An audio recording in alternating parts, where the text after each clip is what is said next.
नमस्कार दोस्तों, हम फिर से लेकर आ चुके हैं आप लोगों के लिए सुबह की सभी ताज़ा और बड़ी खबरें।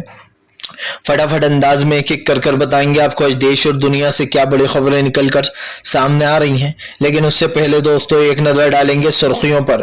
प्रधानमंत्री नरेंद्र मोदी के ऊपर गरजे संजय सिंह, बोले बीजेपी नहीं चाहती कि देश के मुद्दों पर चर्चा हो, भगोड़ी बीजेपी। वहीं पर अगली बड़ी खबर में हम आपको बताएंगे दोस्तों राहुल गांधी का बीजेपी के ऊपर बड़ा हमला, बोले संसद में जिन मुद्दों पर चर्चा होना चाहिए उन पर नहीं हो रही, सिर्फ बिल पास करने के लिए लाया गया है ये स्पेशल सेशन। बताएंगे क्यों इस पर अब भड़क गए विपक्ष के नेता। वहीं पर दोस्तों अगली बड़ी खबर में हम आपको बताएंगे मल्लिकार्जुन खड़गे का बीजेपी के ऊपर बड़ा हमला, बोले नाम बदलने से कुछ नहीं होता, विकास नहीं आ जाता नाम बदलने से। बताएंगे क्यों जो है ये जंग छिड़ी हुई है नाम बदलने की। वहीं पर अगली बड़ी खबर में हम आपको बताएंगे दोस्तों अशोक गहलोत के दिग्गज मंत्री प्रताप सिंह कचारिया का बड़ा बयान, बोले बीजेपी दंगे कराकर चुनाव जीतना चाहती है। बताएंगे क्यों ये बोला है उन्होंने। वहीं पर अगली बड़ी खबर में हम आपको बताएंगे दोस्तों, दरअसल आपको बता दें सपा के सबसे बुजुर्ग नेता बोले ओवैसी अलग गठबंधन बनाने से अच्छा ये है कि वो हमारे ही गठबंधन में शामिल हो जाए। बताएंगे शफीकुल रहमान ने क्या कुछ बोल दिया है इस पर। वहीं पर नीतीश कुमार का बीजेपी के ऊपर पलटवार, बोले हम बिल्कुल पूरी तरीके से तैयार हैं, जब चुनाव कराना है करा लो, कल कराना है तो कल ही करा लो। वहीं पर अगली बड़ी खबर में हम आपको बताएंगे दोस्तों मल्लिकार्जुन खड़गे की हुई तारीफ। मल्लिकार्जुन खड़गे संसद में पहुंचते से ही बोले राघव चड्ढा और जो है यहाँ पर संजय सिंह को बुला लिया जाए सत्र में। बताएंगे क्यों जो है धनखड़ ने हाथ जोड़ लिए जैसे ही उन्होंने कहा तो। वहीं पर अगली बड़ी खबर में हम आपको बताएंगे दोस्तों आजम खान का फिर से झलका दर्द, बोले मैं मुर्गी चोर हूं, बकरी चोर हूं, मेरे ऊपर बिना वजह के अजीब और गरीब केस लगाए गए हैं जिनमें धाराएं डकैती की डाली गई हैं। बताएंगे क्या कुछ बोला उन्होंने। वहीं पर दोस्तों अगली बड़ी खबर में हम आपको बताएंगे मध्य प्रदेश में जमकर गरजे अरविंद केजरीवाल, बीजेपी को लिया लपेटे में, बोले इस देश की सबसे बड़ी भ्रष्टाचार पार्टी जो मध्य प्रदेश को 15 साल से लूटने का काम कर रही है। तो तमाम खबरें दोस्तों फटाफट अंदाज में देंगे एक एक कर देंगे। फिलहाल खैर चलिए बढ़ते हैं सबसे पहली और सबसे बड़ी खबर की ओर। दरअसल दोस्तों आपको बताते चले राहुल गांधी का बीजेपी के ऊपर बड़ा हमला, बोले स्पेशल सेशन सिर्फ बिल पास कराने के लिए लाई है बीजेपी। दरअसल दोस्तों स्पेशल सेशन आया तो लोगों ने सोचा कि सेशन में ऐसा क्या होने वाला है। अब जब सेशन लगा, स्पेशल सत्र लगा, तो लोगों को पता चला कि बेवजह ये सत्र लाया गया है, क्योंकि ना ही मानसून है दोस्तों, ना गर्मी चल रही है, ना ही सर्दी है, विंटर है। ऐसे में आप समझिए ये सत्र किस नाम का आया है और जब आया है तो मेन मुद्दों पर बात भी नहीं हो रही है। सवाल यह है कि राहुल गांधी ने कहा कि जो बीजेपी कहती है उस पर देश को भरोसा नहीं है। राहुल गांधी ने कहा कि विशेष सत्र में अभी भी मणिपुर मुद्दे पर बीजेपी भाग रही है, वो मणिपुर वाले मुद्दे पर चर्चा नहीं चाहती। यही नहीं, राहुल गांधी ने कहा कि जब मल्लिकार्जुन खड़गे ने मणिपुर जैसे मुद्दे और महंगाई बेरोजगारी के मुद्दों पर बात करना चाहिए तो बीजेपी इन मुद्दों पर बात नहीं करना चाह रही। आपको बताते चले विशेष सत्र में दरअसल फिर से एक बार मणिपुर का मुद्दा उठाया गया, लेकिन मणिपुर के मुद्दे से बीजेपी भागने लगी। सवाल ये नहीं है कि मणिपुर के मुद्दे से बीजेपी भाग रही है, सवाल यह है कि आखिरकार आप किन किन मुद्दों से भागोगे। इस देश में क्या महंगाई और बेरोजगारी सबसे बड़ा मुद्दा नहीं है? आज जो अनएम्प्लॉयमेंट है दोस्तों, इस पर सबसे ज्यादा सवाल उठते हैं कि हमारे देश में बेरोजगारी सबसे ज्यादा फैली हुई है। आपको बता दें राहुल गांधी ने यह भी कहा कि हम जो वादे करते हैं हम वो पूरे करते हैं, लेकिन बीजेपी सिर्फ वादे कर भूल जाती है। राहुल गांधी ने आपको बताते चले साफ कहा कि फिलहाल हम विकास के लिए काम करते हैं और बीजेपी जो है सिर्फ सत्ता के लिए काम करती है। दरअसल आपको बता दें बीजेपी के ऊपर हमेशा ही ये आरोप लगते रहे हैं कि बीजेपी सत्ता को अपना हासिल करने के लिए जो है दोस्तों सिर्फ राजनीति में आई है, उसको देश से कुछ लेना देना नहीं है। और कुछ बिल तो सच में ऐसे हैं दोस्तों जिन बिलों को पास कराने के चक्कर में बीजेपी कहीं ना कहीं चुनाव आयोग को कमजोर कर रही है। चुनाव आयोग हालांकि पहले ही बीजेपी के अंडर में है, लेकिन उसको और भी शक्तियां छीनी जा रही हैं। फिलहाल चलिए बढ़ते हैं एक और अगली बिग ब्रेकिंग की तरफ। बता दोस्तों अगली जो बड़ी खबर निकल कर आ रही है मल्लिकार्जुन खड़गे का बीजेपी के ऊपर बड़ा हमला, बोले बीजेपी को लगता है कि नाम बदलने से विकास हो जाता है, तो बीजेपी बहुत गलत सोच रही है। दरअसल दोस्तों मल्लिकार्जुन खड़गे ने इंडिया नाम बदले जाने पर जेपी नड्डा को लपेट लिया। आपको बताते चले दोस्तों, जेपी नड्डा को लपेटते हुए मल्लिकार्जुन खड़गे ने कहा कि बीजेपी को लगता है नाम बदलने से विकास होता है, लेकिन नाम बदलने से अगर विकास होता तो सब लोग अपने देश का नाम बदल ही देते। आपको बताते चले दोस्तों, उन्होंने कहा कि जगहों के नाम बदलती है बीजेपी और बीजेपी सोचती है कि इससे विकास हो रहा है। मल्लिकार्जुन खड़गे ने कहा कि एक गरीब के वोट की भी वही कीमत है और एक अमीर यानी कि उन्होंने जानबूझकर तंज मारते हुए कहा धनकर को कि अमीर यानी कि अडानी को ले लेते हैं हम, अडानी के वोट की भी वही कीमत है। खड़गे ने कहा ये कॉन्स्टिट्यूशन, ये संविधान किसने लिखा? ये संविधान लिखा था उस वक्त जब कांग्रेस ने आजादी दिलाई थी देश को, तो बाबा साहब अम्बेडकर ने संविधान को लिखा। बाबा साहब अम्बेडकर ने अपने संविधान में सभी को एक जैसा वो दिया, जीने का तरीका एक जैसा सम्मान दिया। उन्होंने कहा कि बाबा साहब अम्बेडकर के लिखे हुए कॉन्स्टिट्यूशन को बदल देना चाहती है बीजेपी। बीजेपी चाहती है कि जो बाबा साहब अम्बेडकर ने देश का संविधान लिखा उसको बीजेपी मिटा रही है। आपको बताते चले, मल्लिकार्जुन खड़गे ने कहा कि बीजेपी के नेताओं को लगता है देश का नाम बदलने से विकास होगा। उन्होंने कहा कि आजकल मैं जिसके मुंह पर सुनता हूं वो कहते हैं इंडिया नहीं भारत, कोई कहता भारत नहीं इंडिया। हमारा इंडिया दोस्तों भारत भी है, इंडिया भी है, हिंदुस्तान भी है। जिस नाम से पुकारना है पुकारिए, कोई रोकने वाला नहीं है। और जो लोग रोकते हैं वो सिर्फ राजनीति कर रहे हैं। सवाल ये नहीं है कि आप भारत और इंडिया पर बहस कर रहे हो, सवाल तो ये है कि आप लोगों को लगता है नाम बदलने से हमें जनता वोट दे देगी, या फिर जनता के दिमाग में ये बात डाल दी जाए कि भारत और इंडिया में से इंडिया को छोड़ो, भारत बुलाया करो, इंडिया तो अंग्रेजों की देन है। अगर इतना ही आपको लगता था कि इंडिया अंग्रेजों की देन है तो इतने सालों से बीजेपी की सरकारें आई, आप समझिए पुराने लोग थे बहुत, जब से इसका नाम क्यों नहीं बदला गया? चलिए मोदी जी को ही ले लेते हैं। आपको सत्ता में आए हुए 9.5 साल हो चुके हैं और पूरे 10 साल अब कंप्लीट होने वाले हैं 2024 में। उसके बाद भी आपको अब समझ में आ रहा है कि अरे इंडिया का नाम तो बदला जाना चाहिए, भारत कहना चाहिए इसको। भारत का हो या इंडिया का हो, इससे कोई फर्क नहीं पड़ता। और इसीलिए यहाँ पर खड़गे ने बीजेपी को जमकर घेरा। फिलहाल चलिए बढ़ते हैं एक और अगली बिग ब्रेकिंग की तरफ। बता दोस्तों, नो सीईसी ने लिखी पीएम को चिट्ठी, संसद के विशेष सत्र में क्या होने वाला है ये तो अपनी जगह है दोस्तों, लेकिन जो ईसी इलेक्शन कमीशन का जो नया बिल आ रहा है उसको लेकर घमासान मचा हुआ है। दरअसल दोस्तों वैसे ही इलेक्शन कमीशन ईसी पर आरोप लगते रहते हैं कि ईसी जो है वो पक्षपात करता है, वो बीजेपी के इधर जानबूझकर झुकाव है उसका, और विपक्ष को इलेक्शन कमीशन झटके पे झटके देता है। अब दोस्तों इस बिल में फिर से एक और बदलाव करने जा रही है सरकार, एक बिल लाई है। इस बिल के द्वारा आपको बता दें इलेक्शन कमीशन की जो बची कुची ताकत है वो भी छीनने की कोशिश की जा रही है। और ये कौन कर रहा है? ये कर रहा है प्रधानमंत्री नरेंद्र मोदी। दरअसल आपको बताते चले इलेक्शन कमीशन एक बिल सरकार लाने जा रही है जिसमें ईसी में जो न्यायाधीश है डीवाई चंद्रचूड़, दरअसल आपको बता दें जब लोगों की नियुक्ति होती है तो चुनने के लिए एक इसमें 3 लोग रखे गए हैं। एक कांग्रेस की तरफ से विपक्ष का नेता मतलब मल्लिकार्जुन खड़गे, एक बीजेपी की तरफ से पीएम नरेंद्र मोदी और एक डीवाई चंद्रचूड़ है यानी कि कोर्ट के जज।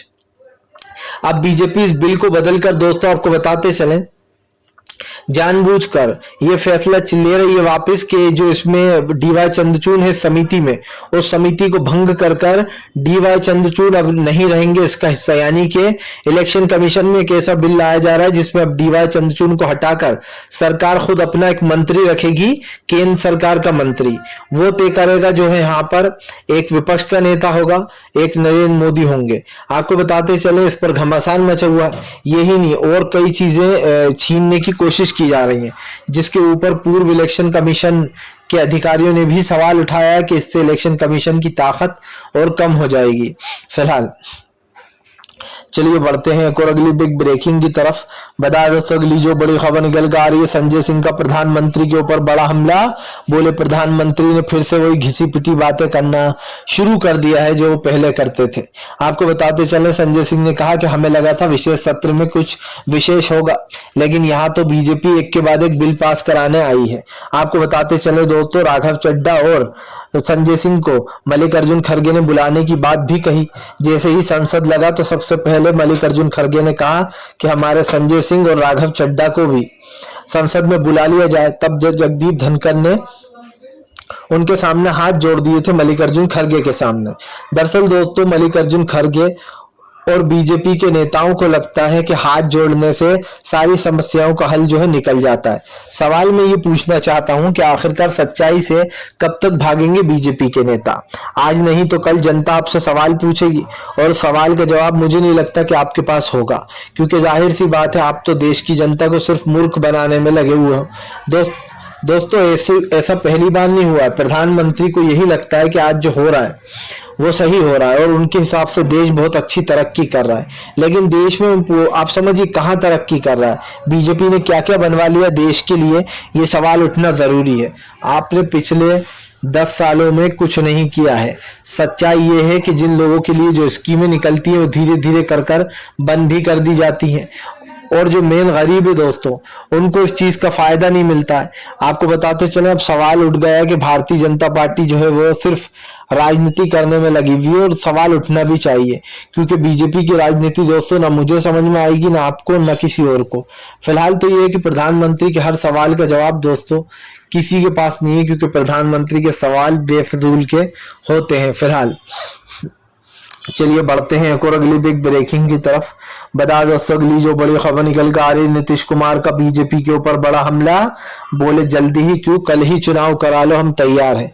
दरअसल दोस्तों ये जल्दीबाजी के जो चुनाव होने वाले हैं इस पर नीतीश कुमार ने बीजेपी को पलटते हुए घेरा है। नीतीश कुमार ने कहा कि बीजेपी कितनी जल्दी चाहे वो चुनाव करा ले, हम बिल्कुल तैयार हैं। नीतीश कुमार ने कहा कि फिलहाल हमने ये भी सुना है, नीतीश कुमार से जब पत्रकार ने कहा कि हमने सुना है बिहार में भी जल्दी जो है चुनाव कराए जाएंगे, तो नीतीश कुमार ने कहा कि हम भी तैयार हैं, बिहार के लोकसभा के या फिर विधानसभा के जिसके भी चुनाव कराना है बीजेपी करा ले, हमें कोई फर्क नहीं पड़ने वाला। वहीं दूसरी तरफ नीतीश कुमार ने अमित शाह के उस बयान का जवाब भी दिया जिसमें उन्होंने कहा था कि ये तेल और पानी है, इनका मिलन कभी नहीं हो सकता। जिसके बाद नीतीश कुमार ने बीजेपी को घेरते हुए कहा कि देख लो ये सब कुछ किसने बनवाया है, जो लोग कह रहे हैं कि हम तेल और पानी हैं, ये विकास जो बिहार में हो रहा है, अब लाइट नहीं जाती है, जगह जगह काम चल रहा है, सड़कें बन रही हैं, और बिहार में जो है उन्होंने कहा कि इस तरीके की चीजें जो हो रही हैं इसको सिर्फ बीजेपी ही बढ़ावा देती है। उन्होंने कहा कि ये लोग कुछ भी कहते रहे, हमें इससे कोई फर्क नहीं पड़ने वाला, क्योंकि उन्होंने कहा कि फिलहाल हमारी सरकार जो है वो सिर्फ जनता के बारे में सोच रही है, बीजेपी चाहे कुछ भी कहती रहे, हमें इनकी बातों से कोई फर्क नहीं पड़ेगा। क्योंकि दोस्तों देश का विकास होना चाहिए, बीजेपी का तो आए दिन काम ही है दूसरों की सरकार को घेरना और अपनी वाहवाही कराना दोस्तों, और इसीलिए बीजेपी के ऊपर जमकर भड़कते हुए भी नजर आ गया यहाँ पर। जाहिर सी बात है दोस्तों नीतीश कुमार की बात गलत नहीं है, बीजेपी के नेता तो आए दिन ही इस तरीके की बयानबाजियां करते हैं, और भारतीय जनता पार्टी के नेताओं को ये लगता है कि हम जो भी कर रहे हैं वो सही है, लेकिन बीजेपी के नेता और सत्ता दोस्तों दोनों हाथ से जाएगी। कल मैं प्रधानमंत्री का भाषण सुना तो प्रधानमंत्री पार्लियामेंट में कह रहे थे कि कई सरकारें आई कई चली गई, अटल बिहारी वाजपेयी साहब ने भी कहा था सरकारें आएंगी सरकारें जाएंगी, देश रहना चाहिए। प्रधानमंत्री के मुंह से ऐसी बातें सुनकर हैरानगी होती है। फिलहाल चलिए बढ़ते हैं एक और अगली बिग ब्रेकिंग की तरफ। बताया दोस्तों अगली जो बड़ी खबर निकल कर आ रही है, आपको बता दें सपा के सबसे बुजुर्ग नेता शफीकुर रहमान का बड़ा बयान, बोले फिलहाल असदुद्दीन ओवैसी अलग संगठन बनाने से अच्छा यह है कि वो इसी संगठन में आ जाए और इसी संगठन को मजबूत करें। दरअसल दोस्तों आपको बता दें शफीकुर रहमान ने यह बयान दे तो दिया, लेकिन इस बयान का मतलब क्या है? ओवैसी और मायावती को तो कांग्रेस ने पीछे छोड़ रखा है, इन दोनों को तो वो लेना ही नहीं चाहते हैं। और मैं सोचूं दोस्तों ये बात गलत भी नहीं है, क्योंकि दोनों कहीं ना कहीं मिलकर देश का नुकसान कराने में लगे हुए हैं। और फिलहाल एक चीज साफ दिख रही है, इनका मतलब सिर्फ एक ही है दोस्तों कि वोट काटो और जो यहाँ पर अपने चुनावी रणनीति को आगे बढ़ाओ। सवाल ये उठता है कि जितना भी जो ये हो रहा है आज इस वक्त की बात कर रहा हूं मैं, कि प्रधानमंत्री से लेकर बीजेपी के तमाम नेता इस तरीके की बातें करते हैं, लेकिन दोस्तों सवाल क्या है इनका? प्रधानमंत्री को क्या लगता है देश में क्या चल क्या रहा है इस वक्त? ये अमृत उत्सव चल रहा है क्या दोस्तों? ये अमृतकाल चल रहा है क्या? मुझे तो कहीं से अमृतकाल नजर नहीं आ रहा है। अमृतकाल तो वो होता है जब देश में बेरोजगारी ही ना हो, जब किसी को पैसों की आप समझिए दोस्तों जो किल्लतें आ रही हैं वो खत्म हो जाए, और यहाँ तो देश में पैसों की सबसे ज्यादा प्रॉब्लम गरीब और मिडिल क्लास को ही है।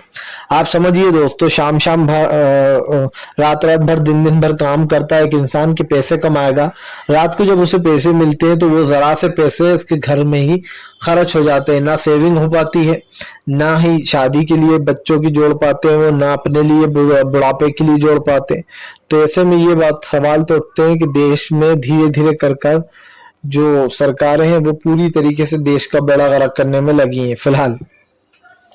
चलिए बढ़ते हैं एक और अगली बिग ब्रेकिंग की तरफ। बता दोस्तों अगली जो बड़ी खबर निकल कर आ रही है आपको बताते चले दोस्तों, अशोक गहलोत के मंत्री के बयान से आपको बता दें राजस्थान में मचा घमासान। प्रताप सिंह कचारिया गहलोत के मंत्री बोले बीजेपी चुनाव जीतने के लिए दंगे कराना चाहती है प्रदेश में। दरअसल दोस्तों आपको बताते चले राजस्थान में जो है अशोक गहलोत को दबदबा दिखाई दे रहा है। जिस तरीके से स्कीमें चलाई हैं अशोक गहलोत ने उसको लोग काफी पसंद कर रहे हैं। ऐसे में अब अशोक गहलोत ने बीजेपी के ऊपर हमला बोल दिया है। अशोक गहलोत का कहना है कि भारतीय जनता पार्टी जो है वो पूरी तरीके से फेल हो चुकी है और बीजेपी की नीयत पर तो दोस्तों पहले से ही भरोसा है उन लोगों को।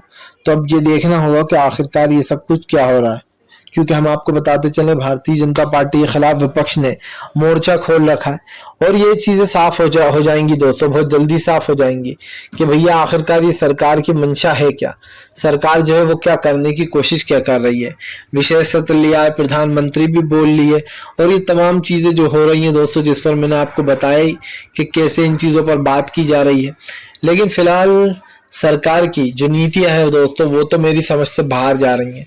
प्रधानमंत्री विशेष सत्र में बोलते नहीं है, बोलते हैं तो फिर देश के मुद्दों पर तो बात ही नहीं होती है, खुद ही अपनी वाहवाही कराना और अपनी तारीफें कराकर दोस्तों आप समझिए झूठी हमदर्दी बटोरना। प्रधानमंत्री ने संसद में भी कुछ ऐसा ही कहा, संसद में भी सवाल उठने लगे क्योंकि दोस्तों संसद में प्रधानमंत्री जो बोल रहे थे वो मेरी समझ से तो बाहर जा रहा था। हालांकि प्रधानमंत्री कुछ भी बोलते हैं लेकिन इस चीज का सवाल तो उठना चाहिए कि आखिरकार बीजेपी के नेता करना क्या चाह रहा है, क्या चालबाजी है उनकी, क्योंकि फिलहाल बीजेपी जो है दोस्तों वो पूरी तरीके से फेल हो चुकी है और इस वक्त बीजेपी को कहीं ना कहीं विपक्ष घेरने में लगा हुआ है फिलहाल। चलिए बढ़ते हैं एक और अगली बिग ब्रेकिंग की तरफ। बता दोस्तों अगली जो बड़ी खबर निकल कर आ रही है, असदुद्दीन ओवैसी का बीजेपी के ऊपर बड़ा हमला। बोले विशेष सत्र में कोई विशेष काम नहीं हुआ, सिर्फ विशेष सत्र बीजेपी ने अपने लिए बुलाया था, सेशन पर भड़क गए ओवैसी। असदुद्दीन ओवैसी का कहना है कि विशेष सत्र में क्यों बुलाया गया था, ऐसा सरकार ने क्या किया जिसके ऊपर हमें तालियां बजाना चाहिए। आपको बता दें असदुद्दीन ओवैसी ने कहा कि बीजेपी की राजनीति उनको समझ में नहीं आती है। एक तरफ बीजेपी विशेष सत्र बुलाती है, दूसरी तरफ उस विशेष सत्र में कुछ नहीं होता है। सिंपल सी बात ये है दोस्तों कि इस विशेष सत्र में लोग सोच रहे थे कुछ होगा, लेकिन यहाँ तो बीजेपी सिर्फ अपने बिल पास कराने के लिए लाई थी। और ये मैं क्यों कह रहा हूं दोस्तों, क्योंकि बीजेपी लगातार इस तरीके के काम करती है, वो बिल ले आती है, कभी कभी कुछ और ले आती है, लेकिन समझ में ये नहीं आता है कि आखिरकार बीजेपी सिर्फ अपना ही फायदा क्यों देखती है। अगर आपने विशेष सत्र लगाया था तो क्या इस पर मणिपुर पर चर्चा नहीं हो सकती थी? क्या इसमें दोस्तों आप समझिए पहले ही दिन क्योंकि हंगामा मच गया है, अभी तो 5 दिन का विशेष सत्र है यानी कि 4 दिन और बचे, पहले ही दिन विपक्ष ने हंगामा कर दिया और पूछ लिया कि आखिरकार इसका मतलब क्या था इस विशेष सत्र का। लेकिन सरकार के पास दोस्तों क्या इस सवाल का जवाब होगा कि विशेष सत्र का मतलब क्या था और वो क्यों लेकर आए? अब ये तो वही बता सकते हैं, क्योंकि भारतीय जनता पार्टी दोस्तों मेरी समझ से तो बाहर है।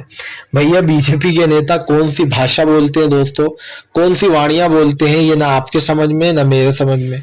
और ये मैं इसलिए दावे से कह सकता हूं कि बीजेपी के नेताओं के दोस्तों आए दिन इस तरीके के बयानबाजियां सुनने में आती रहती हैं कि मोदी जी ने कुछ किया है तो सोच समझ कर ही किया होगा। भैया मोदी जी ने किया तो है, लेकिन क्या सोच समझ कर किया ये भी बता दो। कम से कम जनता को ये तो हो विश्वास हो जाए कि प्रधानमंत्री जो बोल रहा है वो सच है। और आपको भी दोस्तों इस चीज को समझना चाहिए, ये सरकार जो है वो सिर्फ दोस्तों बेरोजगारी, महंगाई, गरीबी इन मुद्दों से खेलने का काम कर रही है। हमारे देश की जनता आज परेशान है और दोस्तों परेशानी में आप समझिए सबसे ज्यादा इंसान को सिर्फ अपनी चिंता रहती है। और ऐसे में कहीं ना कहीं विपक्ष में भी यही है, सरकार जो है दोस्तों सरकार के काम देखकर विपक्ष में ये चिंता है कि आखिरकार बीजेपी को सत्ता से कैसे हटाया जाए। फिलहाल दोस्तों वीडियो अच्छा लगे तो लाइक करें।